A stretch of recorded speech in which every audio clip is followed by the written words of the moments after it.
Hey, what's up, everybody? Welcome to the ThinkComputers Weekly Tech Podcast. This is episode number 283.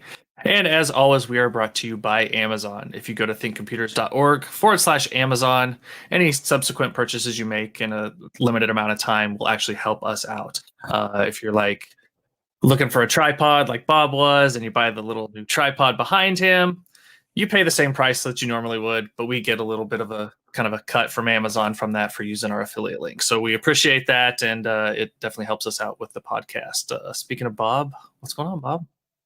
What is up, guys? It is Thursday, so we're on our new. Well, we started last week, but this is at least for August, I guess. Maybe going forward, I kind of like the Thursday because Wednesday's a more busier day for me, and Thursday's more chill. So I don't know. Maybe, what we're gonna do. We'll see. Yeah, we'll see going forward. But yeah, it's August, man. I know, that's crazy. Like I know we were just saying, oh, it's July, and now it's August, and it's gonna be Christmas before you know it. Yeah. It's like as these months go on, it's like is it going faster? Is it going slower? It's like sometimes older. Yeah, it goes faster for sure. Yeah, but I don't even notice because again, I'm in San Diego, so the weather's always the same. So like I'm like, that's true. You're like, I don't know what season it is. I just know what month it is. Yeah. So, but yeah, August is here. But let's talk tech since this is a tech podcast. We'll say hello to Old Man in the chat. Old Man is in the chat. Nelson was out there earlier. Yeah, Nelson was out there. Old Man is in the chat as well. If you are in the chat, definitely say what's up. Definitely ask questions. Of course, this is a interactive podcast. We like to talk to you guys. And if you do want to follow along with everything that we will be talking about this week, we do have our full show notes page that has everything that we're going to be talking about this week. And let's start with reviews this week. Two completely different products. One is a nice little upgrade. I know I always talk about being I'm always on I'm an NVMe only guy on my main system. And most of the test systems are all NVMe now. That's me, but I know that I'm not everybody, obviously, and I know there's a lot of people that still use traditional hard drives. I mean, that's just the fact of the matter. There's still machines that ship with traditional hard drives, right? Like you can buy a new PC today with one. So they're still out there. Yeah. So, upgrading to an SSD, and we talked about, I remember when SSDs first came out, I was like, holy shit, just the boot. Remember like just watching especially was like Windows XP, like watching the little thing go across the little loading thing. And you're like, you would turn on your PC, walk away, make breakfast and come back. And then your PC would be booted up. I mean, that's kind of how it was. Yeah. And if you're still on a traditional SSD or traditional hard drive, it's like that. And it's really bad. And then like loading games. I remember Battlefield 5. For some reason, when I was like on my test systems, I had like an old, like 2 terabyte drive for games, and like loading the levels on Battlefield 5 used to take forever. And I was benchmarking. I would be like sitting there and I'd be like, oh, I have to wait till this goes through. And it was just annoying. So upgrading to just a normal SSD, just a SATA based SSD is going to give you much faster speeds. You're going to cut down on your load times. They're also going to use less power, and there's no moving parts. So if for some reason your computer falls over or something happens, you have no moving parts inside. So they're less likely to break as well. And we took a look at Lexar's NQ100. This is available in 240, 480, and 960 gigabyte capacities. This is more of a it's an entry level SSD. It's a SATA based drive, so you're going to max out at 550 megabytes a second read, as most traditional SSDs do. But this drive is priced really, really good. It is the 480 gig is $50, and the 960 I think is $87.99. So, a lot of those older hard drives that you have, you can easily replace with this. And they actually uses their own controller. So Lexar has their own controller. We don't know a ton about it, but it's a cache-less controller, so you don't have a DRAM cache on this. and it performs really well. And just like most SSDs, because it doesn't have the cache and because it's not made for high level writes, when you do get into a lot of writes, the performance will go down, but that's like any of these entry level drives. So again, most people, you're doing more reading than writing on these drives, and you're not even going to notice it at all. If we look at the performance, let's get to the performance. You can see, it's right up there, 537 megabytes a second read and about 470 write in Atto. And then, Crystal Dismark, same thing, 560 megabytes a second read and 480 megabytes a second write. So performs pretty much up to its specifications, no issues at all. It's just one of those drives that it's like, it does what it's supposed to do. I know SSDs, everybody's talking about NVMe, but this is very affordable. Again, $50 for the 480 and $87.99 for the 960. It only comes with a 3-year warranty. It would have really been nice to see a 5-year warranty, but as you go up in price for drives, you more things come along as far as warranty goes. But I gave it a 9 out of 10. Like I said, I like the drive, just a smart upgrade for people who are on a traditional hard drive. Just makes sense to kind of go that route. I mean, there's so many people that can add this as like, a primary drive to their system to get some more gears out of the, CPU and RAM, right? To get an upgrade to an existing system, or toss it in as a secondary drive, to load from or whatever. There's so many of those use cases out there still that this affordable drive that doesn't like break any benchmarks, but is just reliable and so much of an improvement over spinning disk. It just makes sense. Yeah, that and are still around there.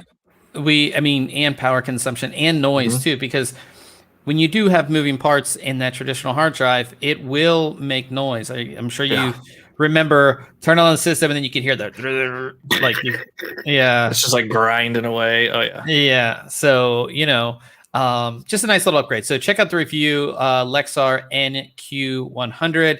And then I took a look at a simple device that I think a lot of people need. Again, we over this past year, so many people transition from working at an office to working at home.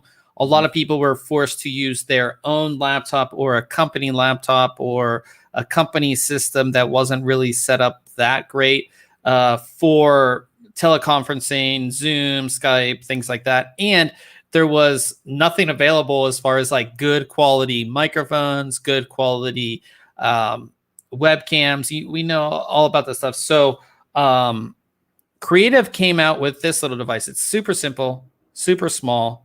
It is their Sound Blaster Play 4, and it's basically like a USB DAC. And like I said, it uses Type-C connection, so all the new laptops, it can go right in. They do include an adapter if you want to go Type A, and it just has a simple audio jack on the end, so you can plug in a headset that has a microphone, so like a multi-jack, or you can just plug in a microphone itself. And the whole idea of it is that, one, it's going to boost the sound. So I'm sure you've had an experience where you plugged in like a headset or microphone to a laptop and like you turn up the mic all the way in Windows and it's still not loud enough. Like it's just not. Yeah, and it introduces like so much hiss and background noise, and it just makes things worse, if anything. So basically, you plug it in. I plugged in a microphone and I did some tests, and they have a lot of cool stuff. So not only the big thing with this is that it takes out background noise. So they have they have software that you download that you can see here, and they have their Crystal Voice and Smart Comms Kit. And the Smart Comms Kit basically detects your voice, and then when it doesn't detect your voice, it's going to cancel out all that outside noise. So, you have kids in the background if you're at home, you have a pet, dog barking. I actually tested this out on my balcony, and there was cars going by, and even when I was talking, it took out the cars. Now, when it did take out the cars, you'll notice the sounds more like robot-like, because it is taking out that background noise. But I'm sure anybody on a call would rather hear you than your background noise, right? Definitely. Yeah. So it has a lot of really cool stuff. Again, you can do a lot with the software. The Crystal Voice is the second thing. They have this thing called Smart Volume, which will automatically adjust the volume. So if you're basically whispering into your mic, you don't need to adjust your levels. Like, it will auto adjust your levels. Then they have Acoustic Echo Cancellation.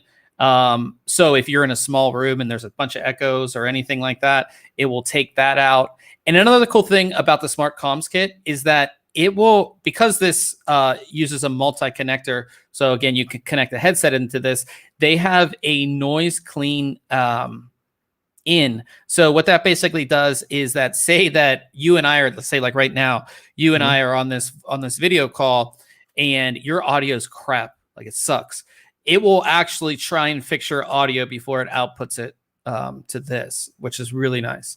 So it does a lot of really cool stuff. It's super easy to set up. You basically just plug it in, you install the software, and you're good to go. There's a bunch of other stuff you can do with it too. You can change your voice to like there's a bunch of different settings to change your voice. You could do a bunch of different stuff. It supports up to, as far as audio playback, it supports up to 24-bit 192 kilohertz, and then recording supports up to 24-bit 48 kilohertz on that side. And I do have audio tests in here if you guys want to listen. So I just connected a mic directly to my laptop, and then I did it using this little guy, and it's crazy how it took out the background noise. So if you guys want to listen to that in the review, I would highly recommend it. So I have a question. Is that application required in order to use this, or can you just plug and play and have a better experience? You can plug and play, and you can have a boosted experience as far as you'll get more, you'll get higher quality sound, and you'll get louder recording. But in order to use like the Smart Comms Kit, and the Crystal Voice and other things, you need the software. I'm just thinking of, going back to that work at home environment, and you ship these out to all your folks at home to kind of help them out getting better audio quality. And some people are comfortable with just plugging that in and that's enough. And some people are comfortable with, okay, and I can install the software and make tweaks, right? So I was just curious if the software was or wasn't required. And the software is not required for it to work, but greatly enhances it. It greatly enhances it. Okay. It does a lot. All the noise cancellation and all of that is done in the software. Gotcha. So you'll need the software. And the thing that sucks is like, this will work on a Mac, but the software is Windows only. So that's something you have to keep in mind. But the best thing about this, I think, is the price. This is $30. $30. Yeah, that's super affordable. And it works with any headphones. So like, say you have, the headphones that came with your, your phone, you have an old headset, anything that uses, the little multi-jack, you're good. And what's nice about this, because it is Type-C, it will work on Android too. So if you had an Android phone and you wanted to make better calls, you can do this. I believe it works on Switch too. So it works with a bunch of different stuff. But I think just for $30, being able to just have better audio. Again, we talk about that even like making YouTube videos. Your video can suck, but your audio needs to be good for people to understand what you're talking about, obviously. So yeah, for $30, I like it. Again, I gave it a 9 out of 10. My only con was the software is only available for Windows PCs. So something to keep in mind there. But yeah, definitely worth picking up if you're doing a lot of Zoom calls or you're working from home and all that kind of stuff. So that was our reviews for the week. Nelson in the chat, he said 3DFX Voodoo are back. Please, dear tech gods, make it so. We'll be talking about that very soon. And then Old Man said that would definitely increase the type of headphones you could use on a laptop. Yeah. So what's great about this is like it supports pretty much any headphones that use the multi-jack. So like you don't need a specific headphone, to support it. As long as they're normal headphones, like you're good to go. So yeah, I mean there may be some that are really high end, low ohm, but if you've got those, you're probably not in the market for this thing. Yeah. This is for people that just have like, the headphones that came with their phone. That's all they have, or like those like $10 headphones you get from work that are like really crappy with the little. We splurged and at least got people Logitech headsets, but Yeah. But yeah, you know what I mean. So, but yeah, that brings us to Case Mod Friday, and of course, that's where we discuss a new case mod or build that's been completed in the community. We do this every Friday, so tomorrow, check the site. We will have a new one. But this past week, it's called the Mini Black and Gold build, and this is done inside and again, another Antec Striker, which I think this case is awesome, and we don't hear about Antec all that much. This one's pretty cool because you have the graphics card on the front, which I like. So you have the graphics card on the front, so you can see all of that, and then you have the full mono block on this ASUS board. Yeah, on the ASUS board, which is really cool right there. That's a Strix board. It's a mini one, but you have all of that there. Black and gold theme, so mostly all black. Hard tubing there. All black, everything except for the gold accents on all of the fittings, which I like that. Obviously being from Pittsburgh, I like the black and gold. But I think it works really well too. And I mean, it's all like matte finishes for the most part, other than the tempered glass, right? Like, yeah. And some of the water blocks have some shine to them. I guess some of those gold fittings on the radiator there are chromed or polished, but yeah, I like the matte look to this, and I do like a good matte, job there matching the gold color of the RAM. Yeah, to the fittings. Yep. Yeah, very cool. This Barotech pump has the all of your info on it. That's like becoming so normal. Like, remember that used to there only used to be a few of these, and like everybody has one now. And this one looks like you can just right on you can set the speed up and down right on it, which is pretty cool. Little buttons there to control it. Yeah, that's pretty cool. Nice. But yeah, I like this one. It's like, again, this Antec Striker, we always talk about it, is so nice, but then you just like don't hear about anything from Antec ever. The only time you hear about it is when you see the mods using it. That's what I feel like, which is not the best marketing. No, not at all. Not at all. So definitely check this one out. This is by Bascom. They put this one out there. We have links to their Facebook page and all of that if you want to check them out. But yeah, that is Case Mod Friday for this week. And then I did a video, which I've been working on this video for a while now. This is a video that I did on moving, because we talked about this big ass monitor that I have, this 49-inch monitor. I made a video basically going over, the differences of going from a 34-inch ultra wide to a 49-inch ultra wide, because I had 34s since 2017, and I when the 49s came out, I was like, I want it, and I had some actually in my Amazon saved for later because I was going to buy one, and then obviously got the opportunity to review the Biotech one, and just the differences that you will experience going from a 34 to a 49. Some things I like, some things I don't like. How it's helped productivity wise, gaming on it, all that kind of stuff. So the video is on our YouTube page. It is linked in the description of or in our show notes as well. So check it out. The biggest thing, as I always say, if you're going from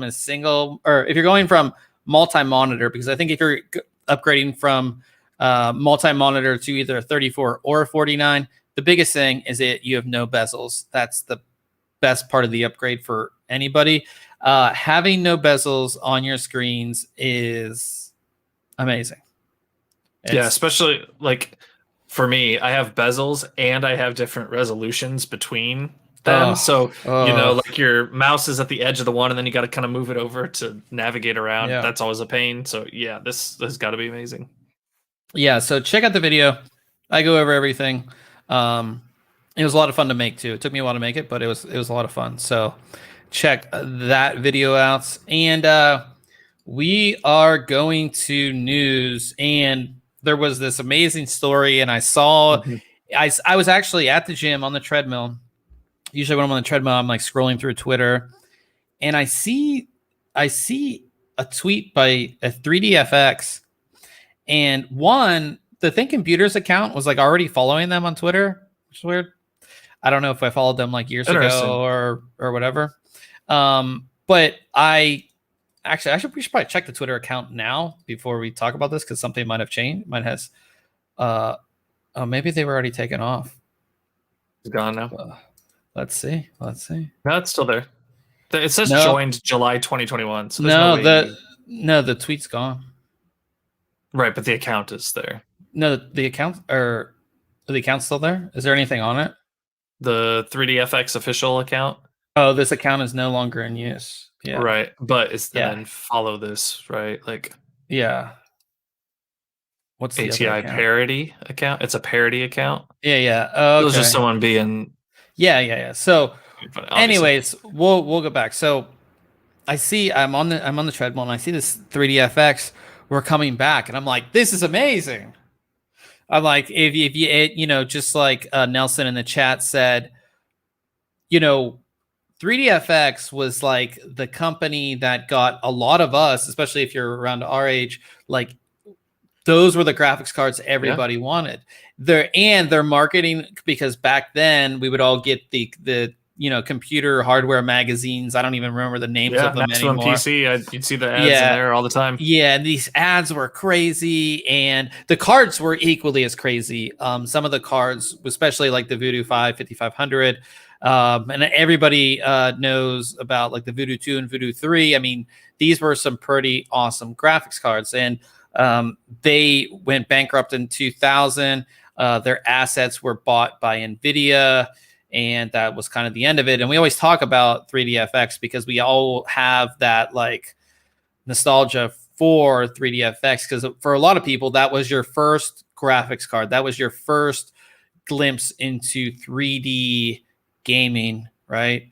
That's what you played like Doom on, or Quake or whatever. I mean, that was what powered it. So it's near and dear to a lot of our hearts. And so this tweet came out, which is subsequently gone, obviously. And it said, I'll read what there was a picture of a statement that said, Janssen Products, an investment company in San Francisco, has acquired the assets of 3DFX on July 23rd and is currently in the process of trademarking the 3DFX name. And they also, in the tweet, they also said that 3DFX is scheduled to return this winter with new graphics cards and will expand onto other products relating to smartphones, smart TVs, and sound systems. And I saw that, and obviously the last part kind of was weird to me. The smartphones, smart TVs, and sound systems, that doesn't sound like a very 3DFX thing. And then obviously all the replies were people saying like they didn't even, the name's not even trademarked anymore, all that kind of stuff. And thinking about it, it was obviously like a troll. Like it was a troll to everybody. And then also people were still like, no, it's really happening. It's really happening. And people were like, you realize how long it takes to make a GPU, and it's August, and they say they're coming back in the winter. That's like impossible. It's impossible. Like it just wouldn't happen. And the only way that this would be a thing is if they were coming back as like an add-in board partner for NVIDIA, making GPUs. The Voodoo version, or which actually would be kind of cool. Yeah, I'm sure if somebody, and that's why NVIDIA should like put out a Voodoo, whatever, just for people. But and it obviously now it turned out to be fake. Everybody, I mean, you knew it wasn't real. Sadly, it wasn't real. Old man said they had demo discs in the magazines. I love the demo discs. They had all the games, and you could just like play these. It was awesome. Yep. But But yeah, so 3DFX is not coming back. It's kind of sad that they're not. And if they were, this whole thing about smartphones, smart TVs, and sound systems just wasn't. I mean, it basically sounded like a Chinese company bought them, and then they were going to put out crap. I mean, right? Try to take advantage of the name, right? Yeah. So now, if you go to the 3DFX Twitter account, it just says this account is no longer in use, and then it goes to ATI parity, which it's just an ATI account. Yeah. It's just which is new. Also, they joined in August of 2021. Yeah. So I don't know what account this was before because, like, again, we were following the account. Like, ThinkComputers. You know what? Did Twitter start like freeing up some of those old usernames? Remember how they announced that like a long time ago? Yeah. Maybe that's what happened. Yeah. But you would think that if that was the case, they would drop all their existing followers and start over from scratch. You know what I mean? Yeah. Because you'd hate for like some old account to just be taken over by somebody else, and then all of a sudden you end up with who knows what on your feed. Yeah. Now here's the thing. Obviously, again, 3DFX is not coming back. If this was true, would you be excited or would you be like, kind of weird, you know? I don't think I'd be that excited because I just don't have any hope for that. Right? I'm semi optimistic for even Intel coming back in and a third like player joining the game. Right? To have a fourth, no, they would just get squashed out or bought again, or you know what I mean? Yeah. But yeah, no. Now, how would you feel if they were like an AIB partner? Okay. I can see that. Yeah. And like, it would be cool if they were like an AIB partner and they only made like super crazy high end versions of cards. But like, there's a market for them. You could never survive as a company though, like that. No, you won't sell enough to. Yeah, you won't. You're spending so much time on R&D and just your margins aren't going to be large enough if you're making extreme cards like that. Yeah. What I think one of the AIB partners should have bought the rights to the name, because I think NVIDIA somebody said, I was reading on Twitter, somebody said that NVIDIA like let the rights go in like 2016 or something. Somebody should have bought. Yeah, you have ASUS or someone release the Voodoo version of a card. Yeah, which is like the crazy overclocked highest whatever, or like a company that doesn't have a high like even like ASRock, who doesn't have like, I mean, they have their Tai Chi cards now and stuff, but like having that, I mean, ASRock I think would be a company that would do really like that good. Top of the line card. Yeah, like a Lightning from MSI kind of thing. Yeah. Well, our hopes. I was kind of sad. Shattered. True. Yeah, shattered. I was like I said, I was on treadmill. I was like, hell yeah, like that's pretty cool. And then I read into it. I'm like, maybe not. Yeah. So, also talking about graphics cards, colorful. This is a cool card.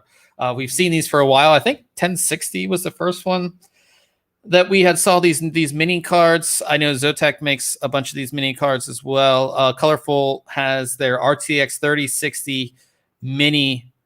Look at this thing. Real small. Yeah, it's their iGame. Yeah, nice and small, single fan. What is this red thing on the end of it, or on the edge? I don't know what that is. Is that the cover for? And then did you see that like the dial near the ports? That's the overclock button. You just press it. Or button. Okay. Yeah. They've been doing that for a while on their iGame cards. Okay. Yeah, I don't know what that is. Is it because it's not a SLI, you know? It's something with a design. I don't know what it would be. The SLI. Oh, I think it says mini on it. Yeah, I know. Oh, yeah. But pretty cool, especially like again, for how powerful the 30. We talked about this with the 1060 and the 2062 with the minis. They're so good because they're so powerful, yet you can get them down to that small of a size. ITX systems like perfect. You know what I mean? And you know, so all these ITX builds, like it's so hard to fit bigger graphics cards, and just having something small like this is just perfect. Yeah, I love my 970 mini. That was the first one, I think. If it wasn't the first, it was up there. Or early, you have the ASUS one? Uh-huh. Yeah, I think that was the first one. I think ASUS was the first people to do it. I could be wrong. But yeah, so check that out. No word on price, I don't think. Yeah, no word on price yet. But it should be pretty affordable because it's a 3060. So yeah. And then this is interesting. This is another cool GPU thing. It's pretty interesting. So it appears as if ASUS is developing an RTX 3070 with Noctua. And we've always made jokes. Like, this is a joke that was this Right. render was actually a joke that was on Reddit like a year ago, or maybe longer than that. And we, so, Noctua is known for, you either love it or hate it, the colors. They have switched to, they have different colors now, like for their fans, the black ones and stuff. But Noctua is a cooling company. And when it comes to graphics cards, I don't believe we've ever seen a graphics card company team with an air cooling company. We've seen them team with water cooling companies, as far as like you would see an EK block or a Bits Power block or something. But typically, especially ASUS too, because they've developed their fans and their coolers and everything over years and years and years. So it's really weird to see them work with Noctua on a graphics card. The reason I think it's a good idea. I don't know if this is real. I think somebody just made this or put this. Sure. No, I'm just saying I think that's like smart to work with them, because obviously Noctua is, like you said, very well known for their cooling products. Their fans are great. They're super efficient. They're quiet, but they move a lot of air when needed. And yeah, no, makes sense. Yeah, so the EEC, which we've talked about multiple times, that's how we find a lot of these leaks. That's the regulatory branch Body. of government. Regulatory body in what, I don't even know what country. I think it's just Europe in general. Yeah, it's in Europe. And under the manifest here is an RTX 3070 8G Noctua. So there's something brewing, right? We don't know what it is. This is just, I don't believe this is real. This is just, I think it would be cool if it was. I think so, I mean, that's the Strix. That's the Strix card. Right, a Strix card with Noctua fans on it. Yeah. And then Noctua color scheme. And it'll be interesting to see if it's just a color, right? Maybe Noctua owns like the patent on those colors or something. Yeah, but if they're partnering with them, they could do that. Well, that's what I mean. So it'd be interesting to see if it's actually a cooling design or if it's just a color, right? Oh, I gotcha. And maybe the fans to go with it. And maybe so we'll see. But that's cool. And it's good for Noctua. I think over the past, especially like the past 3 or 4 years, they've really built like an awesome cult following and stuff like that. And they put out the other day, they're going to be making keycap sets too in their yeah, I saw that. Yeah, so they put out a survey that you could fill out if you actually wanted them, and just to get, so it's pretty cool. So that is GPU stuff. I think we have a couple more GPU stories.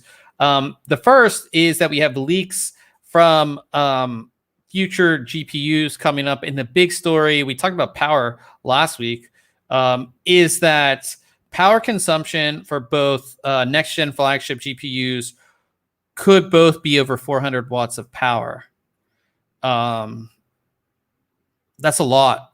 That's a lot of power.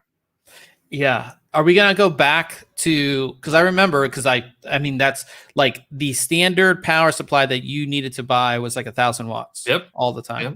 And then past few years, it's been like, 750, 850 were like the standards. And a lot of companies weren't even making 1,000 watts for a while because they weren't needed per se. Yeah, they were overkill. It's like we went to that 1,000 and then you would see like 1,400 and 1,600 watt. And you're like, that's just insane. I mean, I actually am running only a 650 watt in my system. Like, I know. And recently, like, I used to never hear it kick on, but I hear the fan kick on because it's reaching like a certain load level. Yeah, so that's pretty scary. I need to upgrade. I know. Do you need a new? I'm gonna send you a power supply. I feel like you're gonna. 850. I feel like your house. I'm trying to catch a deal on a EVGA G3. But I'm pretty sure I can send you one. I have a bunch. We'll but yeah. But yeah, so and then this, as we talked about last week with those Dell systems, are we going to run into these power issues with regulations? Because I mean, 400 watts, and again, like that could be the low end. That could be the 4060 could be 400 watts. Like imagine a 4090 could be 500 watts, and that's just the GPU. Yeah, you put that whole build under load, and man, yeah, you're putting out some heat too. Yeah, old man said I used to have two 7970s in my old system. How much power was that?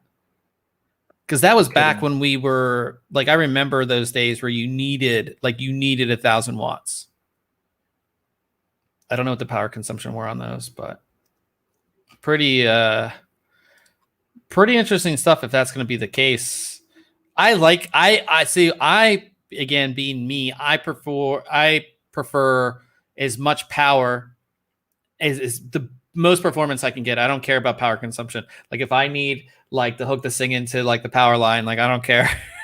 I just want as much power as I want, you know. But yeah, do you have the power numbers on that?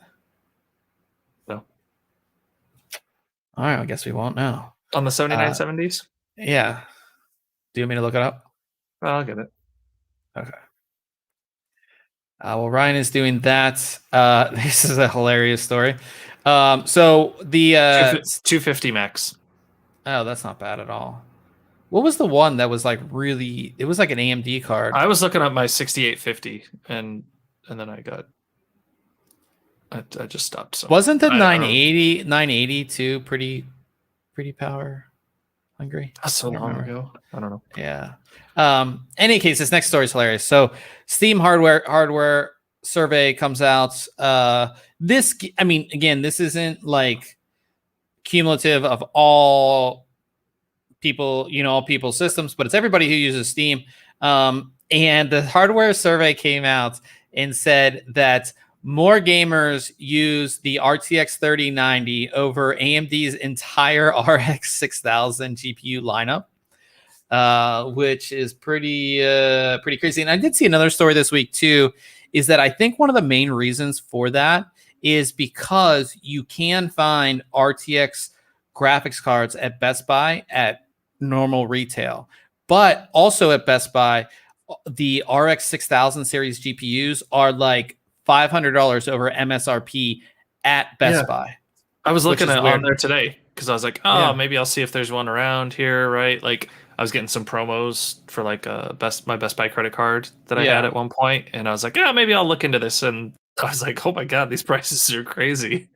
Yeah, and that's because I think Nvidia did this. I don't know how they did it, because obviously those prices aren't retail prices that are being sold and at Best Buy. It's so weird to see that from a retailer, because they don't do that for like, oh, this TV's in high demand, so we're just going to keep cranking up the price on it. Like that just doesn't happen with other products. I think, and I don't know this, but I think that Nvidia like made that deal with them. Yeah. Hey, we'll let you sell them and we'll provide them, but you can't gotta sell them at MSRP, right? Yeah. And I think that's the best way going forward.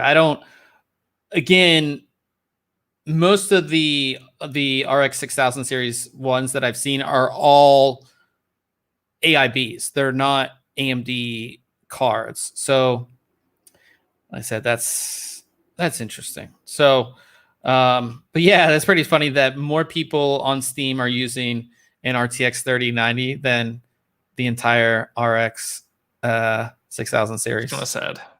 Yeah, it's kind of sad. But I think NVIDIA with the 3000 series really did a lot of good stuff. And, you know, yeah. So moving over to motherboards, the first picture or believed picture of an Intel Z690 motherboard was posted online. Not a whole lot to see here. It's not a complete board, but it gives you an idea. Lots of VRMs on there for power and everything like that. Again, you know, not a whole lot we can discern from this. but that's apparently what this is, being built or prototype or whatever it is. But I mean, 1, 2, 3, 4, 5, 6, 7, 8, 9, 10, 11, 12, 13, 14, 15, 16, 17, 18, 19, 20. Would that be like an 18 plus 2 power phase design? I mean, I guess that's standard on a high-end board. So interesting stuff to see there, I would say. I feel to discern if I could tell like who the manufacturer is on this, but there's just not enough like text. I was trying to read like the font and see like, oh, does that look like the font ASUS uses on their boards, or you know what I mean? Yeah, and then you can see like two CPU pins. connectors there. Yeah, so so not really sure what all this is and all of that, but yeah, these boards are getting made. Yeah, it just seems so fast, but I mean, again, time's flying by. I mean, it's already August, so I guess we'll see more of this, more leaks as that comes along. And then also, somebody made renders of what the AM5 socket is going to be like. And the big change with AM5 we talked about, which you're not a fan of, is that this is going to be LGA, not PGA. So PGA is where you have the pins in the CPU itself. The pins go down into the socket. LGA is where the pins are in the socket and you put the CPU into the socket. So this is what it would. I like that. It's so much easier. Don't have to worry about bending pins up. You know, it's fine. Whatever. You know, I'm sure it makes sense to change over to it, right? Yeah, I mean, either or. I mean, knock on. I guess this table's wood. Knock on wood that I've broken a Ryzen CPU by bending the pins, and I haven't broken an Intel chip to my knowledge. So, you know, but yeah, interesting to see that there as well. What else we have? We have. So we talked about it last week. Remember that mini PC that we had talked about that was coming out with the Ryzen 9 5900X. It was announced by Minis Form. They make mini PCs. This is their Elite Mini HX90 Ryzen 9 5900X. Tiny little mini PC. Uses liquid metal cooling. It has Wi-Fi 6, Bluetooth 5.0, gigabit Ethernet, a bunch of USB ports, USB-C. You can see it all here. Pretty cool little system. Yeah, a lot of expansion there, right? 2.5-inch SATA drives. You can put in an NVMe drive, a couple memory slots there. Sure. Yeah, cool little, powerful little machine. We'll support up to 4 monitors with 4K at 60 hertz, all kinds of stuff. And here's some FPS testing. I don't know what. They're not like crazy numbers by any means, but for onboard GPU. I don't know what these games are. It doesn't say what resolution or anything. What resolution? Maybe this is 1080. Yeah, probably 1080. That's got to be 1080. Yeah, but I mean, 52 frames a second, Apex, CS:GO 69. Need for you could do some fun stuff with this, especially if you turn down certain settings too. So this is going to be. This was already. It came out yesterday. So pretty cool. Little mini PC. I'm a fan of it. I like little mini PCs that are powerful, and again, especially for like first PCs for kids.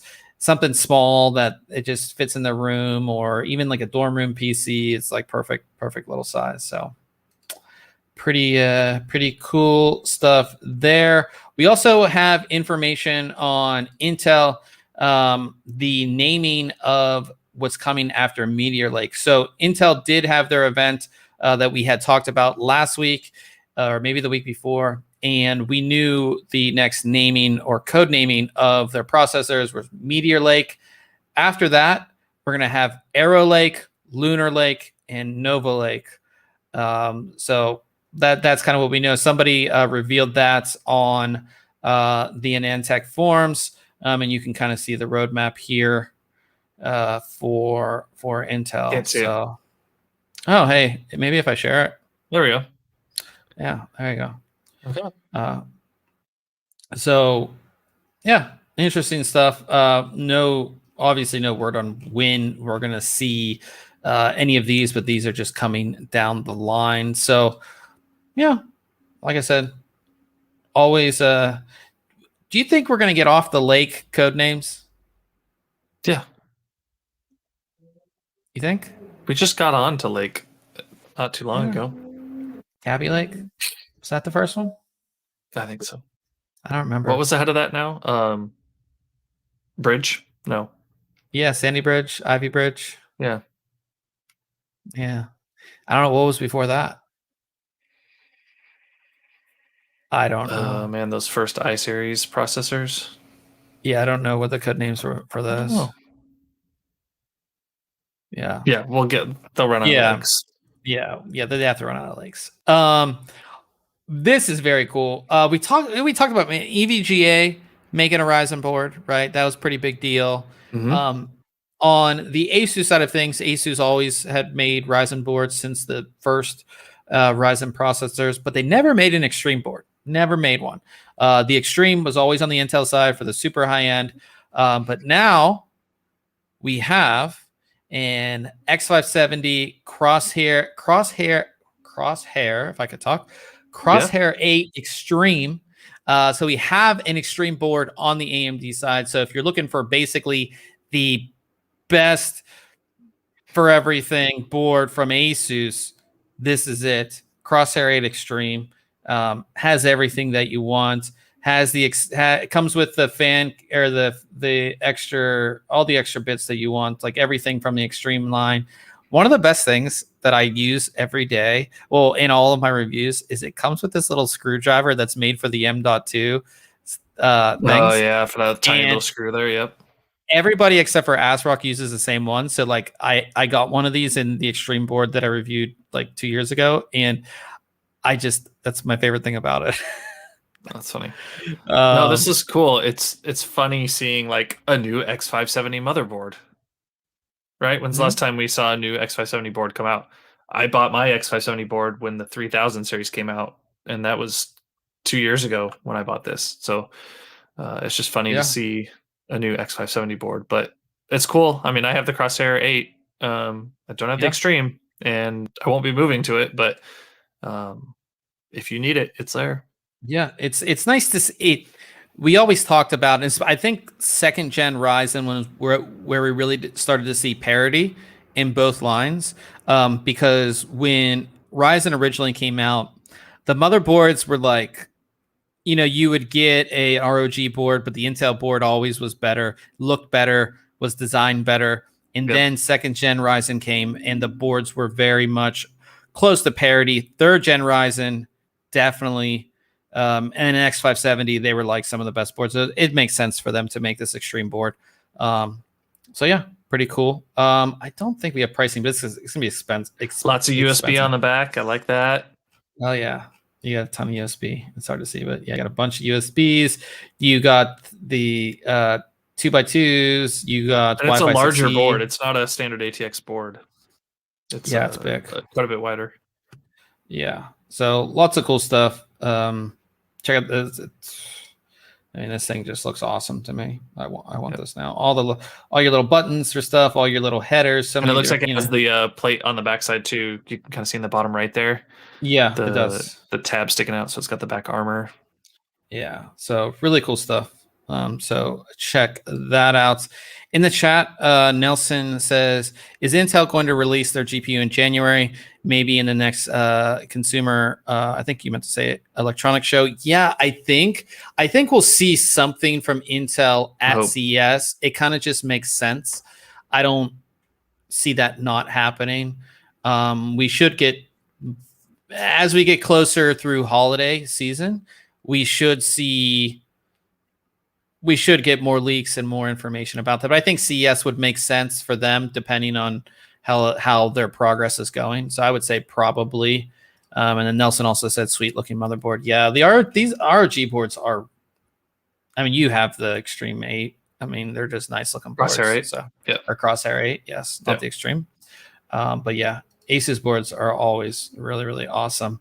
And our last, I wanted to get your take on this because you deal with this stuff more than me. So we talked about Windows 365. That's basically their streaming service. Mm-hmm.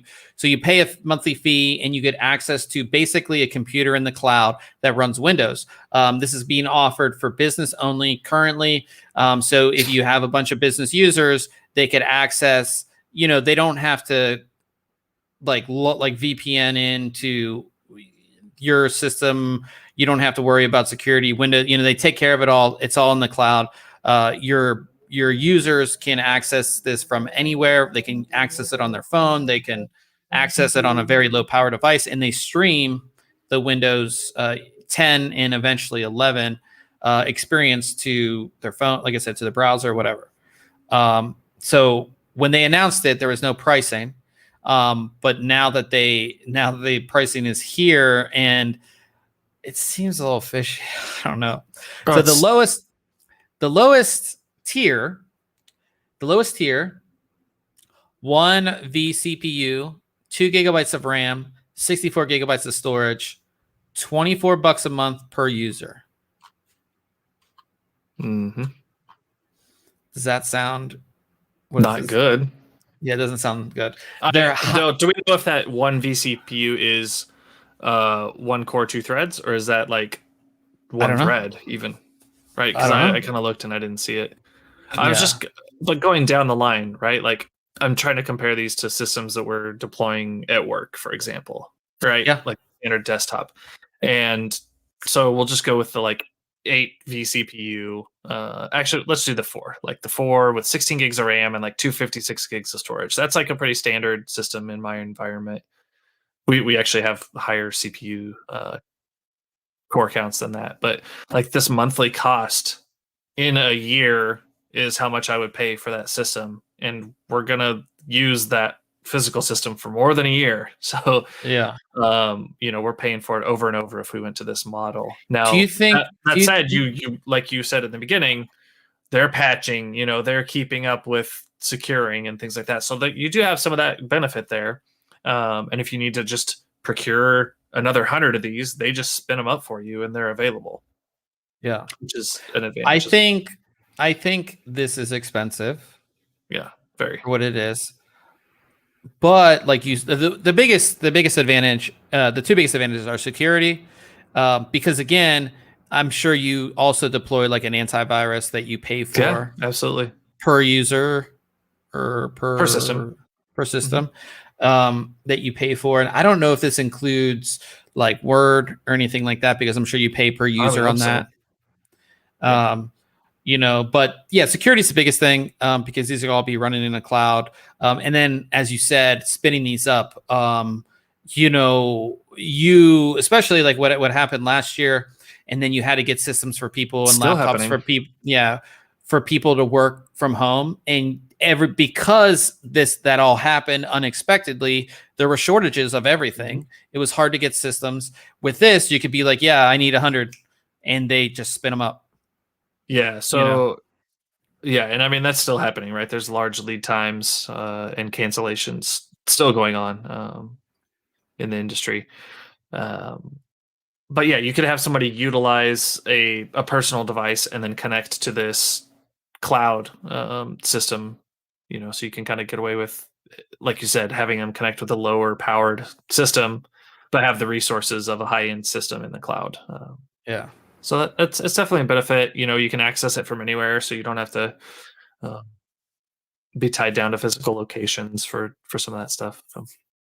Yeah. All you need, they said, is that you can either use, there's a Microsoft desktop app or any browser that supports HTML5. Mm-hmm. So that's pretty much anything.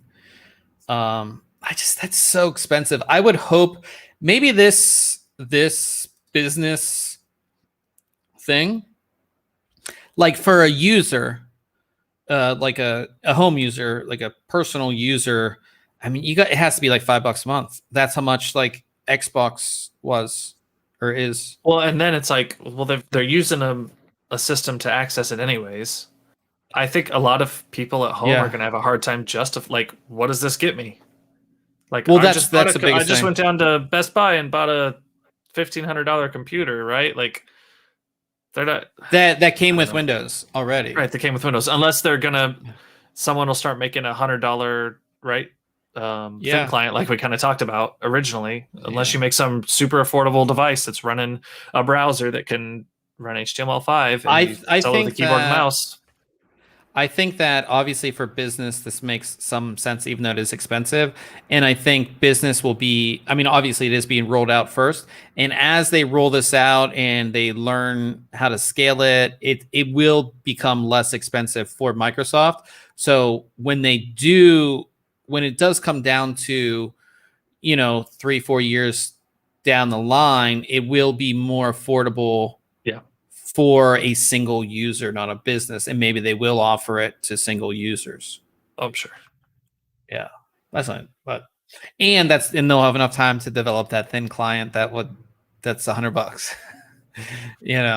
So because that would be kind of cool. I mean, honestly, like $100, and then you have a computer that, you know, Or heck, you just get like kind of essentially a smart monitor, right? It's yeah, everything's built into the monitor, an all-in-one. yeah. That's got a little bit of power to at least access this. Be all And right. I think too, I mean, just like all of the streaming gaming services, this is all like the experience is all dependent on your connection.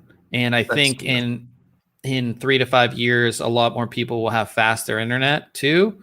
So that will help all of these type of services. But I do feel this is very expensive. The max specs that you can have: 8 vCPU, 32 gigabytes of RAM, 512 gigabytes of storage for $162 a month.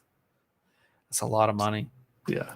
Yeah. So yeah, that is our news for the week, guys. Talking about what we have coming up next week, I'll be taking a look at a brand new Be Quiet CPU cooler. It's big. That's all I can tell you about it. But that will be next Tuesday. So stay tuned for that. I'm also taking a look at another wireless gaming mouse, pretty lightweight. This is the Rocket Cone Pro Air. Wireless. I love 75 the grams. transparent buttons on it. I think that's so cool. Yeah, I haven't turned it on yet, so I'm gonna see how the lighting goes through there. But yeah, that's you can see it that it's transparent when I was taking the pictures. So pretty cool. Yeah, it's pretty cool. Yeah, this one does not come with a little charging stand though, so I'm kind of bummed out about that because that's what I love about this mouse, the Razer Viper Ultimate. That's pretty much why I use it. So yeah, 19,000 DPI optical sensor, all that kind of stuff. So I'll be taking a look at that, and then Ryan, you'll be taking a look at a desk. Yeah, I am. Yeah. Got a So nice adjustable desk there with a bamboo top and which one is the bamboo? yeah. And which size did you get? I forget. I did the 48 by 24. Gotcha. So it's this one. Yeah. So it Flexi comes in multiple like sizes, desktop materials, colors of legs. They make a bunch of accessories as well. Yeah. I always told Ryan to get on the standing desk life, and FlexiSpot reached out, and I was like, Ryan, you gotta check out this desk. Yep. I'm a big fan. It is of pretty standing nice desk. to like. I do like just like walking because I have it downstairs here in our family room with another setup on it, and it's nice to just like walk up and just like stand there. And I've got it like I figured out what my ideal height is for standing, and you're like, if this is nice and comfy, it's pretty sweet. Yeah, so that is the stuff that we have coming up next week. In the chat, Old Man said, talking about the Microsoft stuff, he said, my neighbor works from home, but she uses a cheap low-end PC. She works for an insurance company. Yeah, I mean, I don't know how much she's doing as far as that. I'm sure they have some type of software for doing the contracts, but that all might be done through like Microsoft or whatever. So, I mean, a lot of people don't need super high-end PCs. You need web browser, email, word processing, or something like that for most people, right? You don't need, like I do video editing, we test games, so like I need a higher end system, obviously. But I think a lot of people, I mean, for like most of my busy work, which would be like emails, writing reviews, so like a word processor, like I use an iPad. So you don't need like a high powered system to do a lot of work per se. But if you are doing business work, you need some sense of security, and you obviously need to be, a lot of companies require you to be in like the Office ecosystem, or using their own email servers, or using Outlook specifically, or stuff like that. So Ryan knows more about that than Outlook I do. World. Obviously. That's Yeah. right. So Outlook gang represent. yeah. So yeah, so that is what we have coming up next week. Obviously, at the end of the podcast, we talked about if we did anything tech related, if we watched anything. I did watch this. I'm gonna see if I can find the name of it. There's a new Netflix. We watched Space Jam a while back. I don't remember if I talked about that. Did you watch that? How bad was it? It's not great. I'm Shinny said it's his boss smacks him if he doesn't use Outlook. Yeah, I mean, I would never want to. I remember using Outlook, and then when I switched to like web-based Gmail, I was like, "This is amazing." And back then, especially, it was like this was before Outlook had like a web-based client, so you had to use the physical like Outlook app, which was garbage anyways. And like using like a web interface that I could use on like any computer was like awesome. Yeah, no, I'm a fan of Outlook, so sorry. Yeah. Well, yeah, Space Jam. I'm not a fan of LeBron. I'm not a fan. I don't like LeBron. And to be honest, like I could go either way. I don't mind him, but it definitely doesn't paint him well. In all honesty, like the way they portray his character and attitude in there, at first I was kind of like, God, like why would you agree to this? Yeah, just attitude. And sometimes you don't like you don't know too. That happens a lot. Yeah, wait, you cut it like this and now I look like an asshole. Yeah, so I'm not like, whenever it comes to like a streaming service, it's probably on Disney Plus, right? Yes. Okay, yeah, we have Disney Plus. Yeah, so I'll have to check it out on there. Yeah, not just, I think LeBron's trash, but that's just me. I think he's very talented. I would never say that he's a bad basketball player, but just him as a human, I think he's pretty, trash. But yeah, the thing is we see all these remakes and they never. I'm trying to think of a remake that has actually been like, okay, this is good. I don't remember there being one. Any remake of a movie that, because we're living in the nostalgia era, because everybody wants it, yeah, everybody wants that stuff. So yeah. Nelson says, will you watch the Transformers movie in the theater? And I looked it up. I didn't even realize there's a new one coming out. I didn't realize there was either. It looks like it's coming out like in June 2022 in Singapore. So who knows when it'll be released in the US. Gotcha. Rise of the Beasts. So it looks like it's in it. I don't know if there was a trailer, but it looks like there's a bunch of new news recently. Maybe who's in it? Ron Perlman is Optimus Primal, which I can tell that like I'm seeing a little thumbnail and I'm like, yeah, this definitely looks like it would be Ron Perlman if he was a Transformer. Gotcha. What was I going to say? Oh, I am going to see. I do want to see, and this is a remake as well. Well, it's like a continuation of the story, but I do want to see Maverick in theater. Oh yeah, yeah. Like that's one that I want to see in the theater. So I will go see that. Shinny's excited. Yeah, Shinny's super excited. He said Optimus Primal, totally Beast Wars. Yeah. But I watched a documentary. There's a new documentary on Netflix about John DeLorean, the obviously the person that made the DeLorean. There's a 3-part series, so it's like 3 1-hour episodes. Pretty cool. I knew most of the story. There's not a whole lot of new info in this, but they do have a lot more people than some of the other ones did. Like his ex-wife is on there, his son. Some more information and kind of goes a little bit more into the backstory of like his life a little bit more before he was, who he was. And I didn't even know that like he like got like plastic surgery and did all this stuff to himself. And so it was it's interesting. And it honestly reminds you a lot of Tesla. Just because it is so hard to make it's so hard to make your own car, like to actually do it without the help of a real car manufacturer. I mean, just like we were talking about earlier, like graphics cards. Yeah. You can't just roll up and be like, "Hey, we're gonna make graphics cards." Yeah, and it talks about like the factory they had over in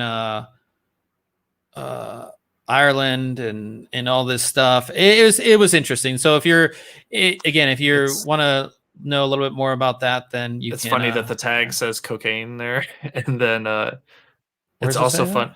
The tag right there on the front of the car. Oh, I never noticed that. And it's also funny because my kids and my wife were going to be watching Back to the Future tonight. They've never seen it, and obviously it has a DeLorean in it. So yeah. So which I think is where most kids and people our age actually became familiar with the DeLorean, right? You're not seeing that's when we were kids. We weren't seeing them riding around town. You'd see one, very few and far between. But yeah, you see him on Back to the Future, and that's where we were introduced. Yeah. Oldman said most of the reviews I saw for Space Jam: A New Legacy was that it was a big commercial for WB. I mean, maybe. Yeah, there were a lot of WB properties. I don't want to spoil any. I mean, I don't think it's spoiling. There is a lot of their properties showing in the crowd for the big game. Ranging from all their properties, not just like Looney Tunes and cartoons. Yeah. I think we're coming to a point now too where there's like, I mean, we saw it a lot with like Pepsi and some of those other things that were like, you'd see them in the movie because like they had to have like a drink, like this would be a sponsor. But now I do feel in some movies it's kind of like overblown.